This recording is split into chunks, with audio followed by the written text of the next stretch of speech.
제가 계속 그 예배에 관한 말씀을 드리다가 예배 여러분들 순서 가운데에 뭐가 있죠? 찬양이 있고 기도가 있고 설교가 있고 또 뭐가 있어요? 봉헌이 있어요. 헌금이 있어요. 그래서 제가 개척해서 헌금 설교를 잘 안 해요. 왜냐하면은 개척할 때부터 다 사정을 뻔히 아는데 제가 무슨 헌금을 설정해갖고 안 해다가 그것도 예배에 대한 얘기를 쭉 하다가 기도에 관한 말씀도 하다 보니까 이거는 그래도 간단하게 좀 말해야 되지 않을까라는 생각에 오늘 본문을 좀 정해봤는데요. 우리가 헌금을 하잖아요. 헌금을 할 때 무슨 헌금하죠? 11조, 감사헌금, 뭐 선교헌금, 건축헌금, 주일헌금 뭐 다양하게 헌금을 해요. 여러분들이 제목을 다 만들어가면서 그 중에 대표적인 헌금이 뭐겠습니까? 11조가 대표적인 헌금이에요. 기독교에서는. 근데 11조 때문에 굉장히 말이 많죠. 누구는 하라, 누구는 말하라. 그거 왜 하냐? 막 이런 얘기도 있어요. 제 첫째 딸 친구가 교회 신앙생활을 오래 했는데 친구랑 대화하다 그러더래요. 친구가 자기는 헌금을 안 한다고 하더래. 신앙생활 한 지 오래됐는데 왜 그러냐니까 11조 같은 거 다 교회들 운영하는 데 쓰고 목사님 월급에 쓰고 나는 그래서 그런 거 안 낸다고 그러더래. 나한테 묻더라고. 그렇게 하는 게 맞아. 내가 그랬어요. 왜냐면 구약 성경에 보면 하나님께 제사장한테 11조를 드리면 제사장 그 10분의 1을 레위한테 드고 레위인들은 땅이 없어요. 그러니까 먹고 살 수가 없어.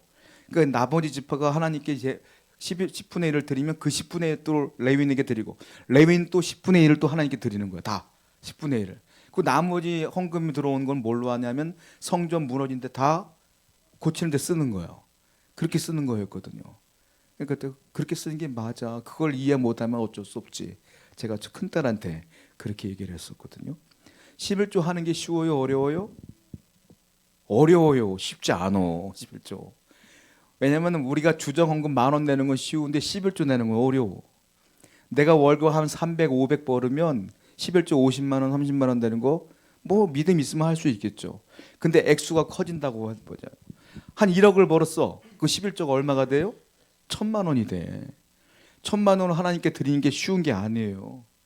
그러니까 웬만한 믿으면은 그게 가능하지가 않아요. 그러니까 쉽지가 않은 거다라는 거예요. 근데 11조는 하나님께 하라고 말씀하신 거거든요. 여러분 예전에 우리 약수물 많이 떴잖아요. 저도 그런 어린 시절 때 많이 들었거든요. 아버님이 약수 뜨러 가자. 뭐 친구가 약수 뜨러 가자. 그때는 물이 좋았으니까. 근데 저는 등산하는 게 싫은 거야. 가기 싫어. 또 약수 들어가면 빈손으로 가요? 통 들고 가지. 내려올 때 또 가득 들고 얼마나 힘든데 올라가는 거 힘들고 내려오는 것도 힘들어. 근데 희한하게 약수물 드시는 분들은 꼭 드시더라고. 물어보면 너무 물맛이 좋다는 거예요. 근데 그것을 안 간 저는 이해를 못 하는 거죠. 수돗물도 나오는데 무얼? 그때 지하수도 좋았으니까 지하수도 퍼먹고 얼마나 좋은데. 드신 분들은 꼭 가. 왜요? 먹어본 자만이 그 맛을 알아. 먹으려면 어떻게 돼? 산소로 올라가야 돼. 고난이 있어. 근데 그 먹은 사람들은 계속 올라가더라고요. 은혜도 이와 같아요. 은혜도요, 받은 사람은 은혜 받는 통로에 늘 서 있는 거야. 근데 은혜를 모르는 사람은 그거 왜 받아? 라고 안 간다고. 11조도 똑같아. 해본 사람만이 그 맛을 알아. 안 해보면 몰라. 안 해본 사람은 뒤에 멀찍이 떨어져서 비난만 하는 거야. 비판만 하는 거야. 해보지 않은 사람들이 그래. 해보면 하나님의 은혜가 있어요. 이게 고비거든요. 신앙의 관문이에요. 이걸 통과하면 하나님의 은혜를 경험하는데 그걸 통과하지 못하는 사람들이 많다. 11조에 관한 대표적인 성경 구절이 오늘 본문이에요. 말라기 3장 10절에 중요한 이야기가 나오는데, 자, 11조가 뭐냐? 말라기 3장 8절 말씀 한번 보겠습니다. 읽어봐요. 시작.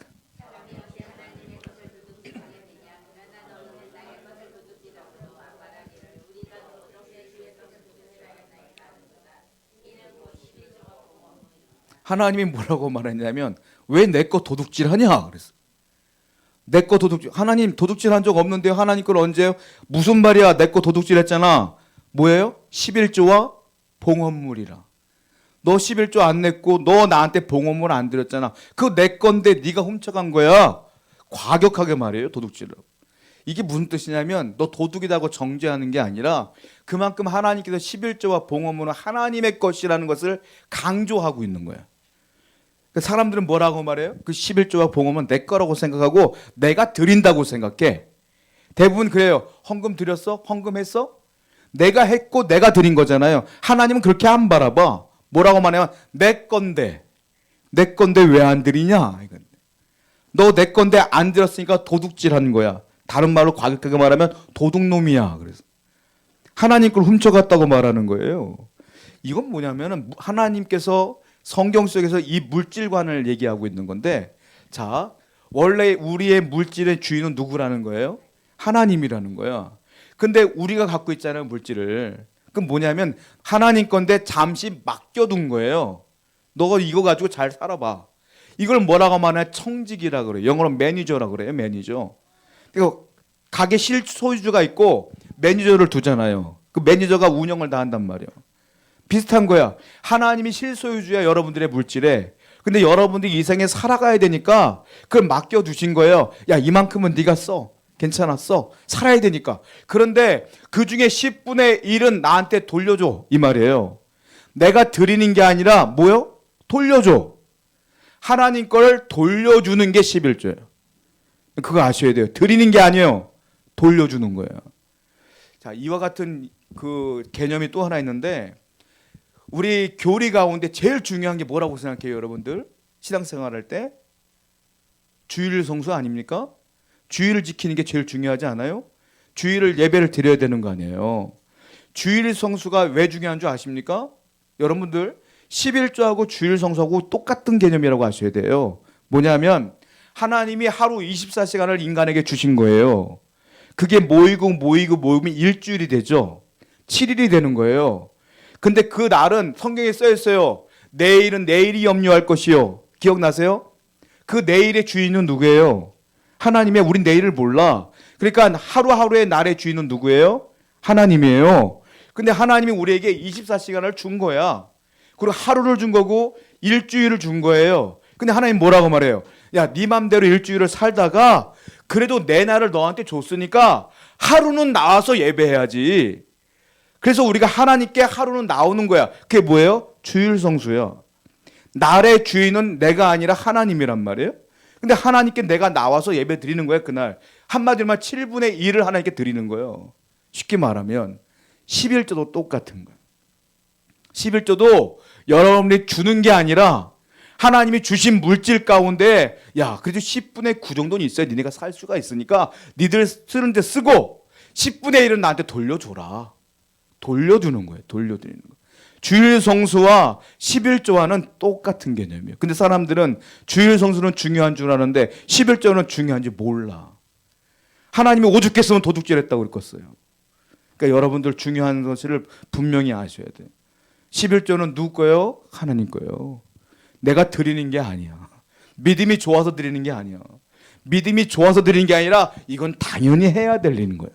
당연히. 이게 기본 중에 기본인 거예요. 하나님이 만약에 여러분들이 아니 이것까지 취하려고 하면 안 주시면 어떡할 거예요? 그럼 어떻게 할 거예요, 여러분들? 손해보는 건 여러분이지. 자, 두 번째 볼까요?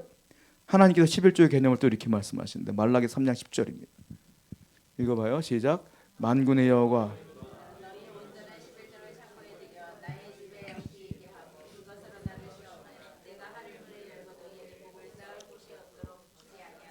여기 보면 11조 앞에 뭐가 붙었어요? 온전한 11조를 드리라. 그냥 11조가 아니고 온전한 11조예요. 이게 무슨 말이냐? 정확하게 계산하라 이거예요. 정확하게. 내가 10만 원을 벌면 정확하게 10,000원 드리라는 거예요. 9,990원 안 돼. 9,990원 안 돼. 아니 그래도 10원 차이밖에 안 되는데 안 돼. 온전한 11조는 무조건 10분의 1이 되는 거예요. 하나님이 그것만 받는다는 거예요. 여러분, 사람들은요, 내가 번 돈이 많아지면 적당한 11조를 드려요. 온전한 게 아니라 적당하게 이 정도쯤 하고 드려요. 하나님 받을까요? 안 받을까요? 안 받아. 내가 1억을 바쳤는데 그게 온전한 11조가 아니야. 내가 온전한 11조는 1억 5천인데 하나님께 1억만 드렸어. 많이 드렸잖아. 엄청나게 드렸잖아. 하나님 그거 안 받아요. 안 드린 것과 똑같다는 소리요, 그 말은. 아시겠어요? 왠지 아세요? 아나니아와 삽비라 사건 기억하세요? 아나니아와 삽비라가 하나님께 드리려고 땅을 팔았어요. 땅을 팔아서 얼마는 자기가 갖고 얼마는 드렸어. 그랬잖아요. 근데 많이 드린 거야. 땅 팔고 드렸다는 것은 자기가 생각했던 많이 드렸어. 근데 어떻게 해요? 둘 다 죽었어. 안 받는 거야, 하나님께서는. 하나님께서는 온전한 걸 원하시지 적당한 계산은 안 받으셔. 안 하는 이만 못하는 거예요.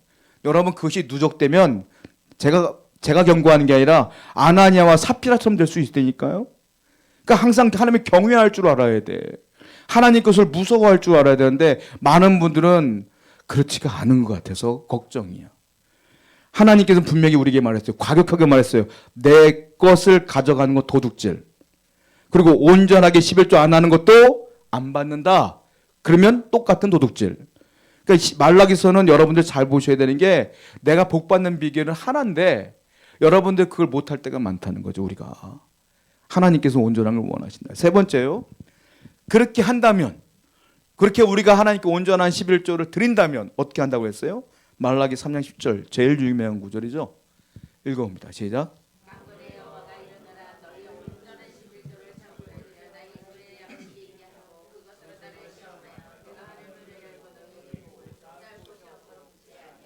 너희가 온전한 11조를 하면 그 다음에 복이 나오는데 나를 시험해봐라.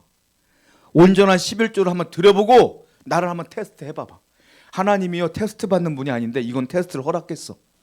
한번 시험해봐봐. 내가 하늘 문을 열어서 너에게 복을 주나 안 주나 한번 테스트 해봐라.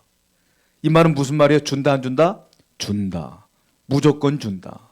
이거예요. 그래서 많은 사람들이요 11조를 할 때 복 받으려고 하는 경우가 많아요. 근데 희한하게 11조를 한다고 해서 복이 안 오는 것 같아. 11조를 분명히 난 하는데 이상하게 물질에 복이 안 오는 것 같을 때가 있어요. 분명히 성경에 써 있는데 왜 그럴까요? 하나님은요 물질에 복을 주시는 방법이 여러 가지가 있습니다.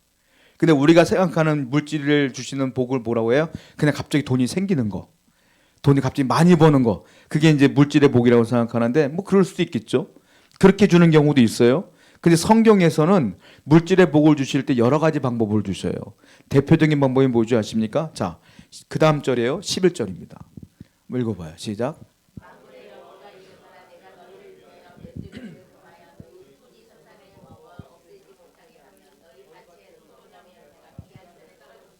여기 메뚜기가 나왔는데 옛날 성경에는 황충이라고 나왔어요.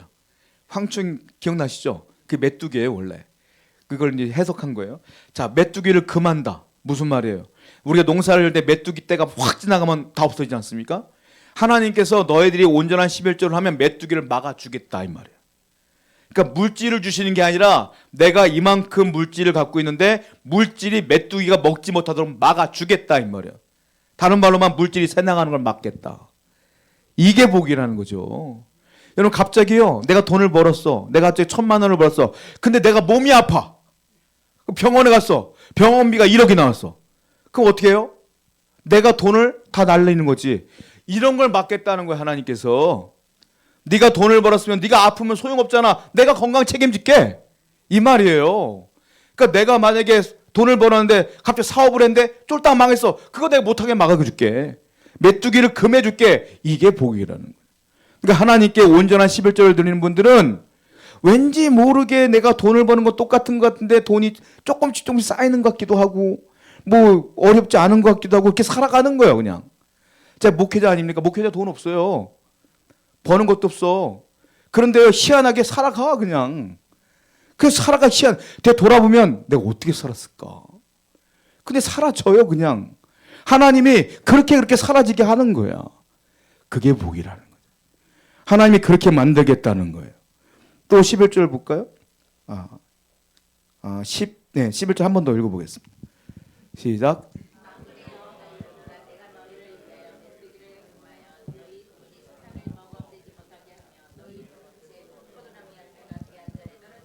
이 또 뭐라 했어요? 너희 밭에 포도나무가 기한 전에 떨어지지 않게 하겠다.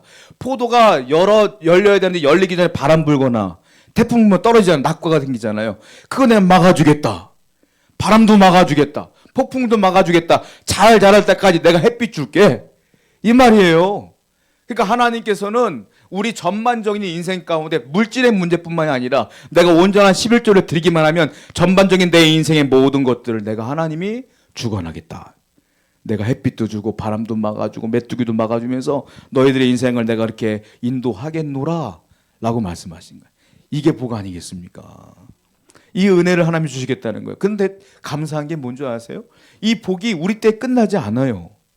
하나님이 늘 말씀하시는 게 뭐예요? 복을 주시는데 언제까지 준다? 천대까지 준다. 그러니까 여러분들 후손을 위해서 보험을 하나 들어놓으셔야 돼. 그게 뭐예요? 11조 보험이요. 하나님께 보험을 잘 들어놓으시면 하나님이 여러분들 후손에게까지도 복을 주십니다. 그 은혜가 분명히 있어요. 이 마음을 품고 열심히 또 살아가는 여러분들에게 축원드립니다. 기도하겠습니다.